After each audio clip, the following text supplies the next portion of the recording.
Okay, I did not have a good divisional weekend. 1-3 against the spread. The lone win came from a potentially near backdoor crash, backdoor cover by Tampa Bay, as I took good old Detroit minus 6.5. And yet, I got both underdogs taking on the one seeds. I did take an underdog and I did take a favorite, but I got them switched, right? Of course, I took San Francisco minus 9.5 instead of Green Bay plus 9.5, and I took Houston plus 9.5 instead of Baltimore minus 9.5. It is what it is. I did tease Kansas City when they played Buffalo, and I also teased Tampa Bay as well, which was cool. So that was nice to hit on that, to have like some sort of win. But man, Buffalo and Josh Allen, they cannot beat Patrick Mahomes. No matter what happens, like it just, I don't know. That regime, I'm not a huge fan of, reactionary takes that are like heavily inspired and or like, evoked by the media and fans.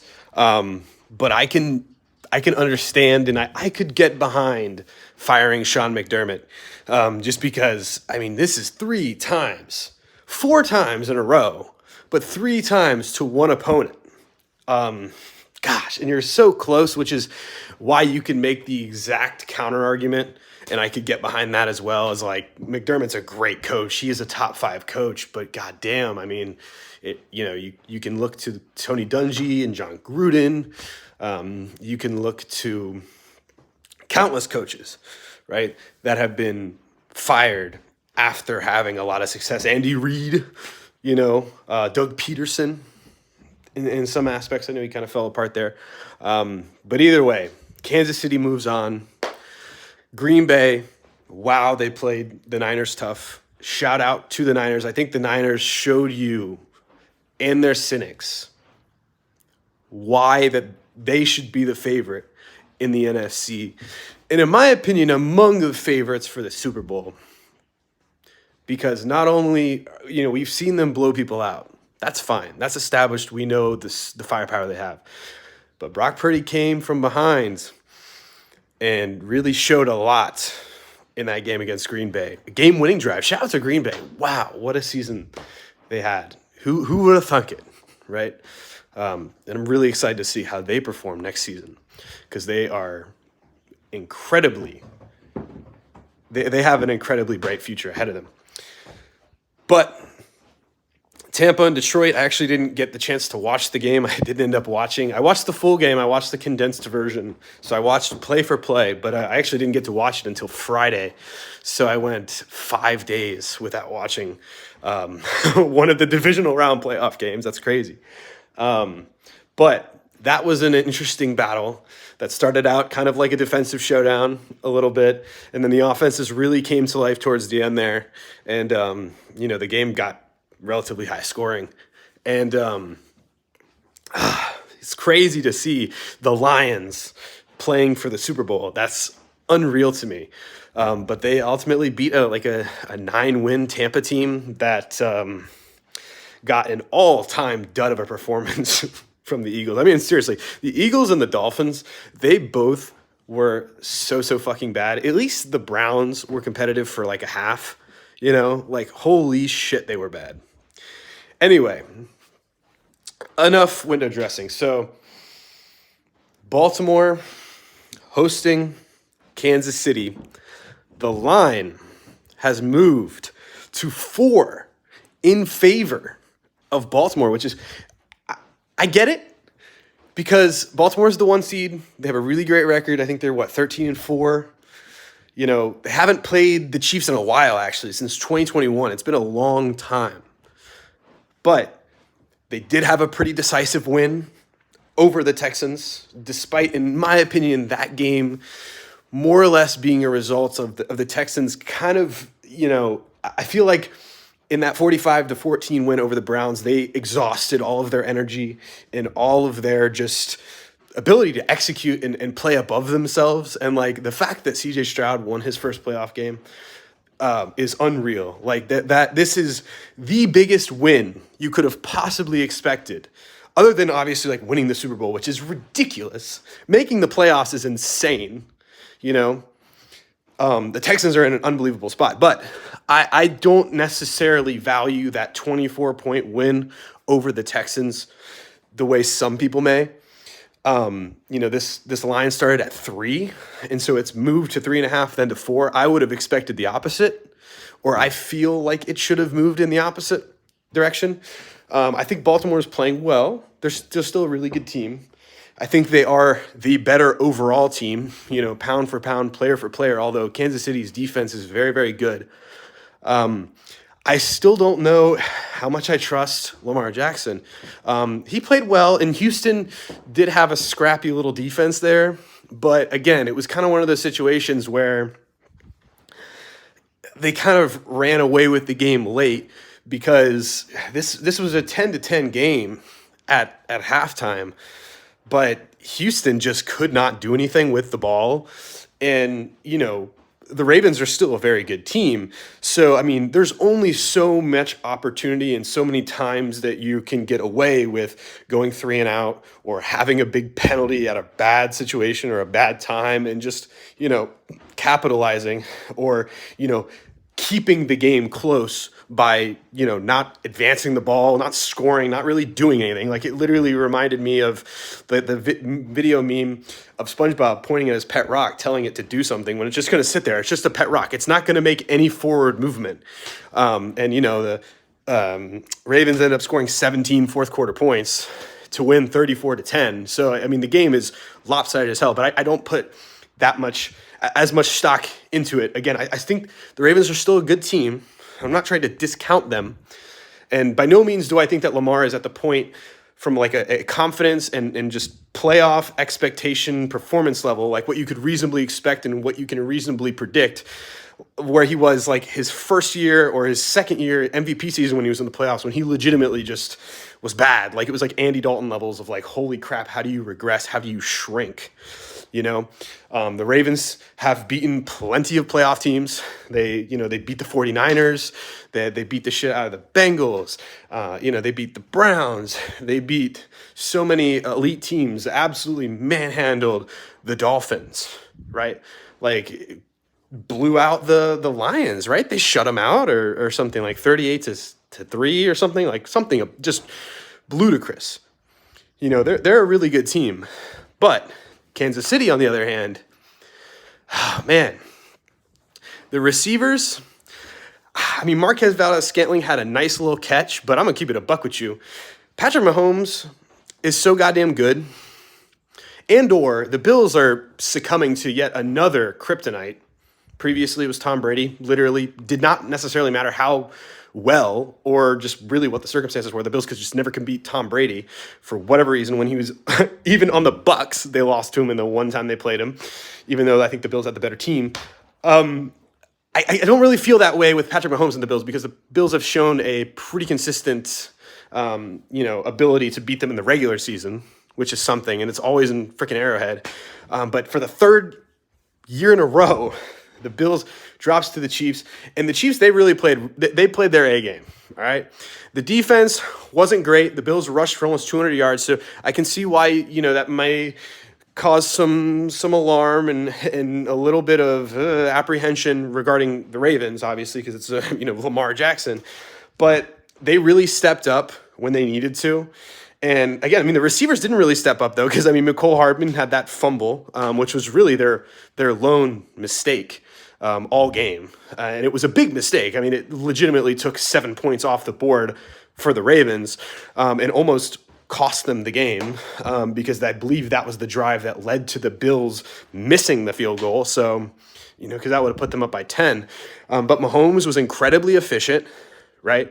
Pacheco played really well. And the defense at the end of the game, when they needed to, a defense that, seemed to be a little bendy, and it bended, and 24 points is among the tops that the unit has given up all season. They have not given up more than 30 points, which is which is crazy. I mean, the Chiefs have a legitimately good defense, very good defense. Now, can you attribute that to maybe then Patrick Mahomes and the Kansas City offense not scoring as much? Therefore, if Patrick Mahomes drops 40 points on somebody, your defense is going to play off and you might give up 25 garbage time points and still win the game handily. There is an argument to be made there. I think there is. But they still have a really, really good defense that can make plays. They can get, turnovers and sacks when you really need them. And they're very experienced and they're battle tested. I mean, this Chiefs team that, for the second year, Rashee Rice looks good, but I still don't really trust him. He's a rookie. You can only put so much, invest so much trust in that guy just because, you don't know what the hell to expect. And he's young, but he is playing well. But outside of that, they really don't have much of an offensive identity, at least a legitimate pass catching threat, because I'm sorry, Patrick Mahomes and Travis Kelce, they've connected for, a lot of touchdowns. The touchdown production hasn't really decreased, but Kelce does not look the same. I'm sorry. He is regressing. Next year he'll probably still be like fantasy tight end, like number one, but man, I would really, really look in the direction of like George Kittle or something, or maybe Sam Laporta or Dalton Kincaid. Because I don't know. I don't really fear him very much. But the Chiefs won the Super Bowl with a, debatably inferior roster. The defense certainly wasn't playing as well as it is now. So, the Chiefs are a weird one though, just because there is a little bit of a feeling of like, okay, it really doesn't matter. Like the Bills just can't beat the Chiefs in the playoffs. So like the Chiefs didn't necessarily need to play the best. Like they were just going to win anyway. And I definitely felt that time and time again when the Bills played the fucking Patriots and Tom Brady, because they would just, they would play like garbage. The Patriots would. And then the Bills would just like fumble, or they would just be scared, or just make dumbass calls, or like just absolutely like fourth down and somebody fumbles a snap. Like just dumb, really, really just petty. Like, how do you make those mistakes when you're in the NFL and you practice as much as you do? Anyway, wow, I'm really talking a lot about this game, although there is only 2 games. So, I think it's warranted to talk in great detail about each matchup. The line is 4 points here. I gotta take Kansas City, man. I gotta take Kansas City plus the 4, just because thinking about it realistically, like, their defense is so good that, like, I don't see the Ravens scoring much more than, like, 27 points, right? And the Ravens' defense is good, no question. And, again, how much do you put into, the Chiefs' offense, considering, like, yeah, they had a pretty good showing against the Bills, but the Bills had the attrition kicked the shit out of the Bills, especially in the middle of their defense, where Kelce had a really, really big day, and like Valdez-Scantling had some big catches, and Mahomes just made some really, really big plays that kind of, enhances and enlarges, the overall viewpoint of how the offense did a little bit, inauthentically, I guess. And then the Dolphins game, the Dolphins, I'm sorry, they were horrible, and they were super beat up, and the Chiefs just kicked a shit ton of field goals. They're like 2 for 6 in the red zone. So, but the fact that you're getting 4, I'm going to lean Chiefs to win outright, just because, like, man, I could see Justin Tucker walking it off, but it feels similar to like how the Bills and the Chiefs game was. Like, if it's a game-winning field goal, I just don't trust it to be by, the team I want, which I want the Ravens to win. I want the Ravens to beat the Chiefs. I think it would totally liven the debate as far as like quarterback hierarchy and elite status, because you'll have Burrow and you'll have Lamar. And maybe that could be more motivation for Josh. But you'll have Burrow and Lamar that have dethroned Mahomes. You know what I'm saying? But I'm going to ride with Kansas City plus the 4, just because I feel like they might win this one on a field goal, a walk-off field goal. And I believe the over-under is sitting like 45 or 46. Oof, I'm definitely going to tease the over to like, over 38 or so, or like high 30s, 39. But I could totally see, I really do like, I know it's unoriginal, but look at the scores of these games. I mean, look at the Chiefs and the Bills, 27-24, right? Look at, the Lions and the Bucks, 31-23, kind of a weird score. But then you look at the Packers and the Niners, what was that, 24-21, right? So, I mean, or was it 27-24 too? Or 28-24? Something like that. These are very close games. So I think the Chiefs are going to win for a second consecutive week. I think that they're going to win 27-24 over Lamar and the Ravens, unfortunately. I could see the Ravens getting freaky and maybe turning that tide, but I'll still take the Chiefs to cover that field goal.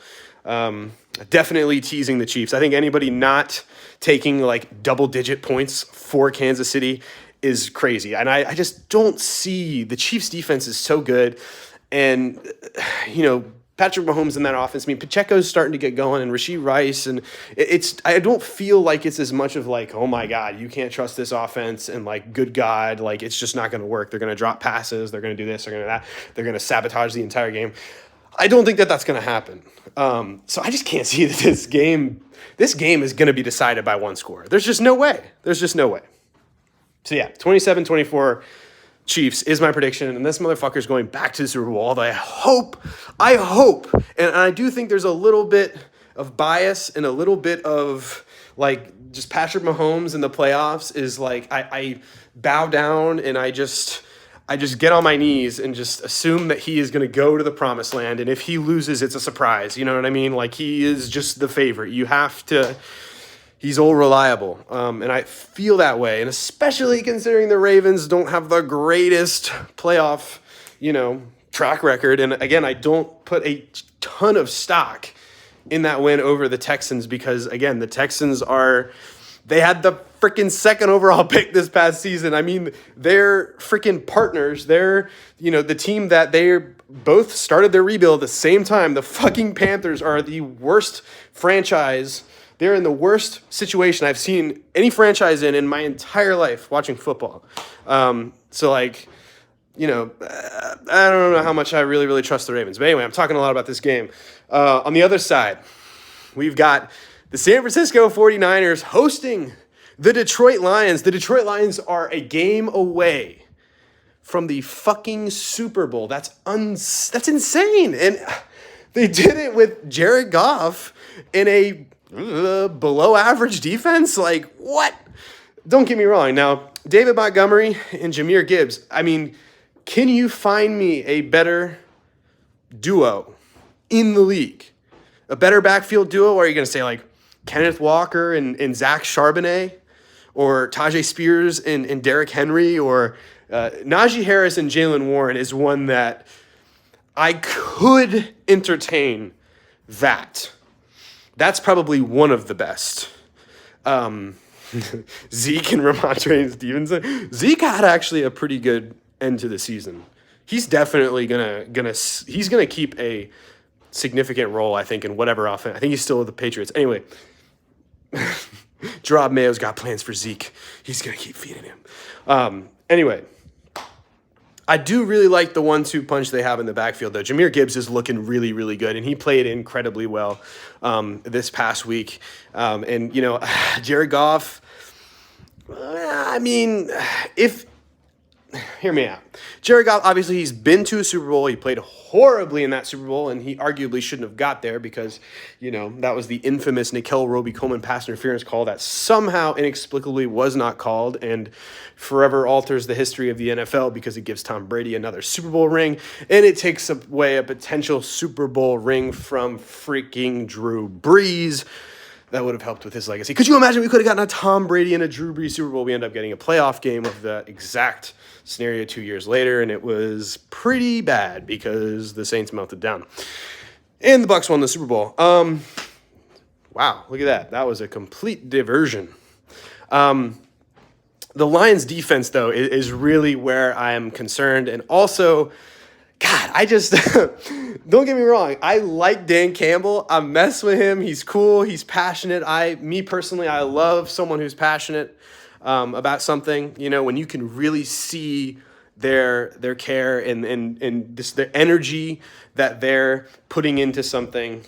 They're thinking about it. They really enjoy it. They know so much about it. Like when you can see that physically emoting from someone, that is always just such a special thing for me.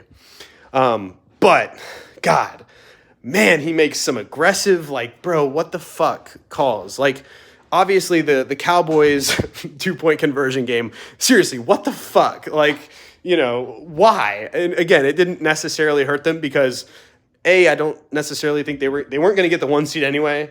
And just the way things would have played out, if the seeding wouldn't have changed, although I think it would have affected Dallas, or maybe not, considering the Eagles were horrible and the Cowboys won that NFC East anyway. But I mean, they still would have been playing the 1 seed. Therefore, they would have had to go on the road to play San Francisco anyway. But Dan Campbell, I don't know. I don't. He's a little too aggressive, and sometimes I think that borders on like stupidity and almost like bordering on an emotional decision.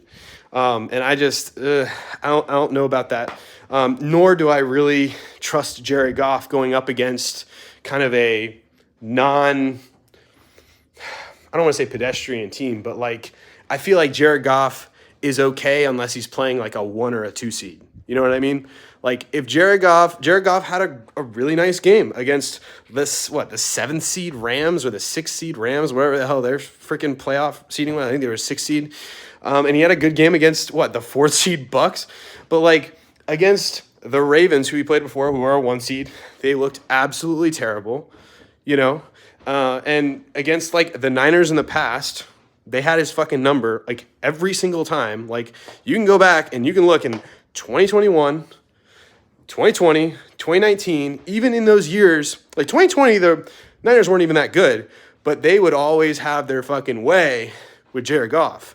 And so, again, I mean, if the Packers would have held on and won that game, that would be crazy. That would be insane now that scenario is just popped up in my brain as a potential possibility that we really had, if not for a tip your cap, really like to see it if you're a Niner fan, game-winning drive by Brock Purdy at the end there. That would have been fucking unreal. But like, I don't know. I don't trust this Lions team. Just it's a bad matchup, you know.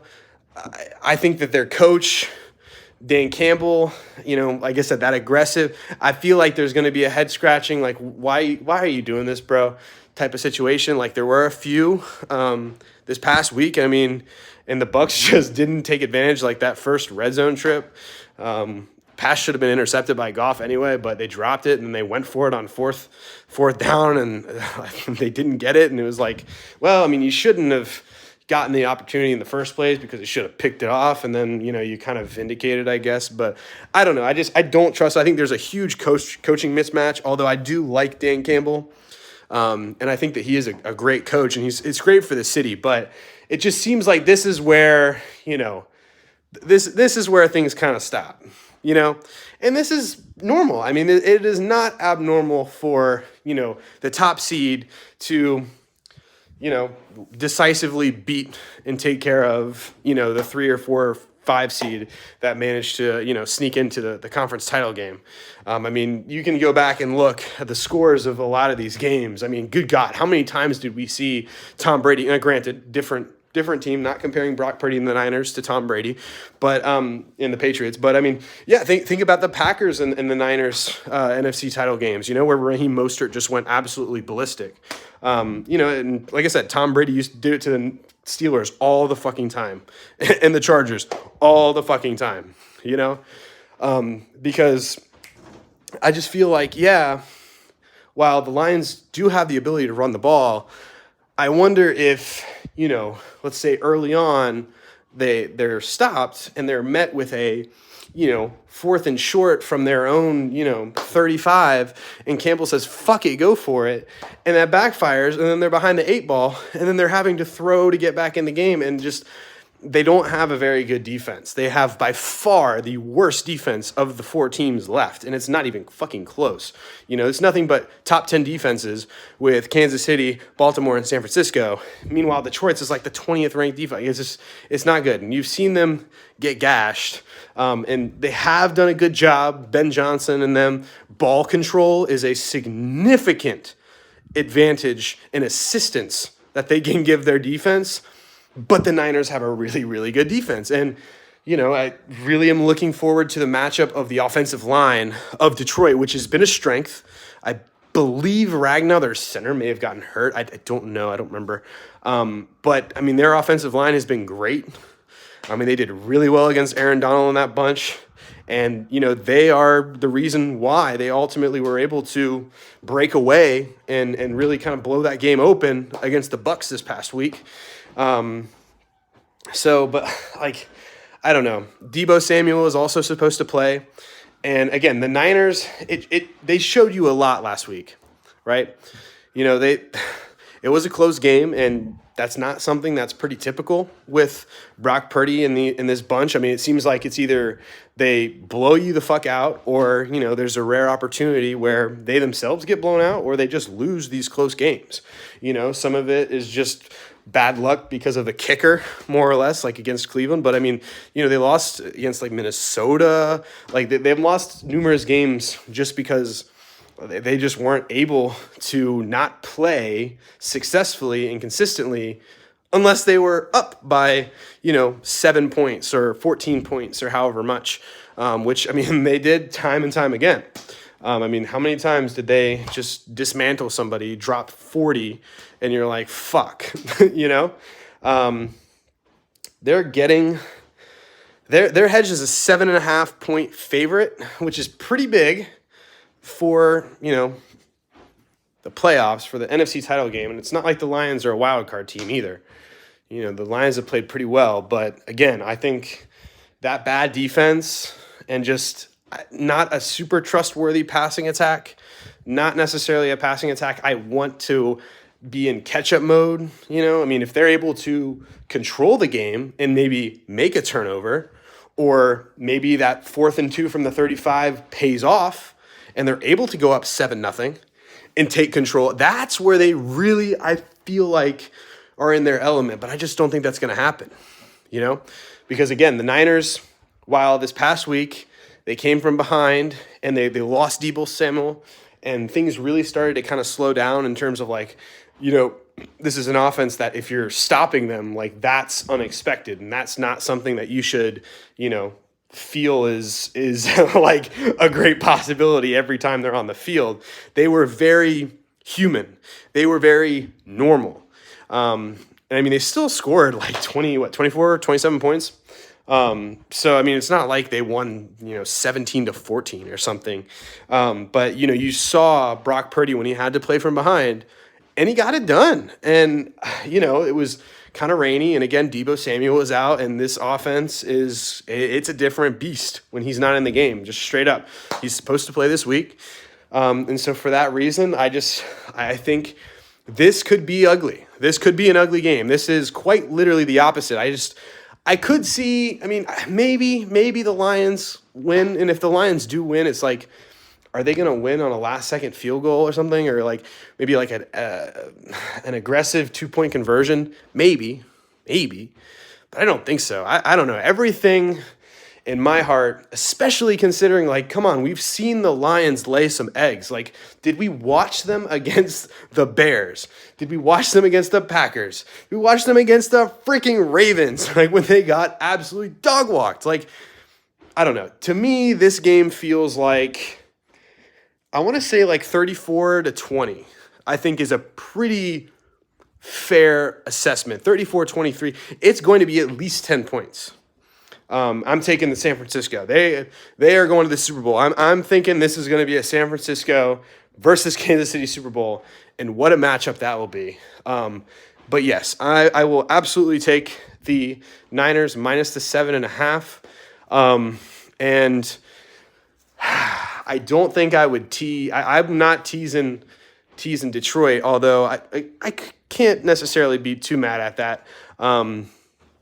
You know, it's kind of one of those things where you could totally see like Dan Campbell going for 2 and winning by 1 point or whatever. And like, even if you tease, well, I guess that wouldn't happen. Or maybe he goes for 2 and doesn't get it, and therefore they lose, just like, you know, like what happened with the Cowboys game when Detroit lost there. And so, like, if you tease 7.5 to 1.5, you know, San Francisco minus 1.5, I'd probably just do the money line. You know what I'm saying? I'd just take them straight up. But like, because you could totally see San Francisco winning, like, I don't know, 21-20 or 20-19, which is, I think, the score that the Lions lost to the Cowboys by. And therefore you're like, shit, the Niners, you know, they won, but I did 1.5 because it was a 6-point tease. And I'm like, fuck. Yeah, needless to say, I think that this game, I think it will be entertaining. I think it'll be pretty high scoring. You know, maybe think, I don't want to say like the Vikings-Niners game from a few years ago in the divisional round where, like, I mean, Garoppolo didn't do shit. And, I mean, they ran the ball pretty well, but, like, the Vikings just punted every time. Like, I think they had, like, 7 sacks, like the Niners did. And, like, they literally just – it was like you – I don't know, drugged that Vikings team. They were completely fucking lifeless. It was unreal, and it was so funny because Stefanski ended up getting hired after that horrible performance. I don't remember if he, like, opted out of or if that was, like, his last, like, game that he coached, and it was just an absolute, like, domination by the San Francisco defense and just an absolute just snoozer by the Vikings offense. I don't know if it'll be quite that proportion. I think the Lions offense will show much more ferocity than that, pun intended. And B, I don't think the Niners defense in 2019, I don't think this year's Niners defense, while it is good and very good, I don't think it's on that level. That 2019 Niners unit was special. I mean, it was really fucking good. And they were just able to run the ball. And I think they're just a completely different team. Like, they are much, much more capable through the air. And for that reason, like, you know, they can run the score up. I think I am going to go, oh, man. I will definitely, again, tease the over on this one for sure. But I would lean, I think I'm going to go, I like my score prediction I threw out there. I'm going to go 37-20, actually. I was going to say 34-23, but we'll go 37-20. I like the Niners to win pretty comfortably. I don't think I'd reverse tease the Niners to minus 13 or 13.5, but again, I'm taking them all day, and I think it's going to be a Patrick Mahomes versus Brock Purdy Super Bowl. That's going to be interesting. I'd be interested to see the line for that game. I would assume it'd probably be like 3.5 or something. Maybe like Kansas City plus 3.5, maybe. I don't know. It all depends how it goes. But, yeah. 27-24, Kansas City over Baltimore. 37-20, San Francisco over Detroit. Book it.